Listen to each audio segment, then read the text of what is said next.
something that is an intellectual fight. It's an intellectual. We have to know what we want. We have to be convinced that freedom works. We have to be convinced that we cannot depend on others, and we don't have any right to tell other people what to do.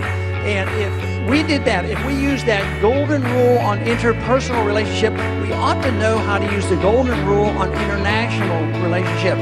If we don't want other countries doing anything to us, we shouldn't do it to them either. I've been blinded by the light as well as by the darkness, but now that I'm awake, grab your lighters and let's spark this debate for the fate of our nation and lives. This stuff is important to both left and right sides, so vote for the guy who's been consistent and strong, the defender of freedom who's been right all along. His name is Ron Paul. This here's my endorsement. It may not mean much, but together we're flawless, unstoppable. Unless they rig the election, which they probably will, and shit's gonna get hectic, but they can't stop a landslide, whatever they do. And he can win by a landslide if his message gets through. It's a message of hope for a peaceful tomorrow, and a message of joy for our world full of sorrow. So do the right thing, please vote with your heart, and be a true hero to this country Gandhi, of they're the ours. heroes of mine in practice of civil disobedience to try to get the burden of government on our backs, and that's why I'm the one that protects the individual blacks who are in the city who are so unfairly being treated and thrown in prison. That's the message that needs to be heard, and I'd appreciate somebody helping bring that out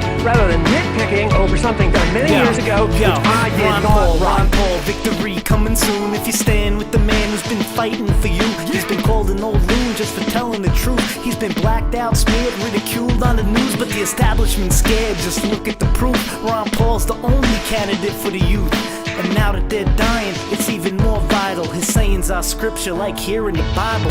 Thou shalt not kill, thou shalt not steal, thou shalt not speak if thou art not real.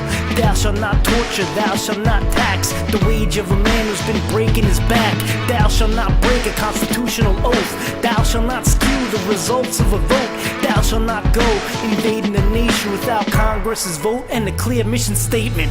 We need a strong national defense, and we need to only go to war with a declaration of war. But if our national security is threatened, the evidence is presented to the Congress, I'd ask them for a declaration of war.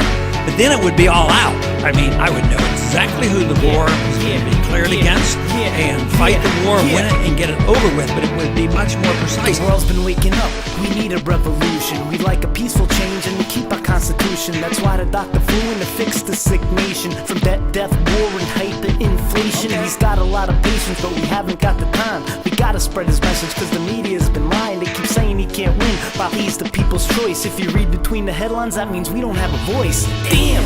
Is this the land of the free still, where the one we elect really speaks for the people? Man, or are we just sheeple who go with the flow and don't see their evil? I really don't know if America can make it, but I really do hope we the people will awaken before it's too late. Please answer the call.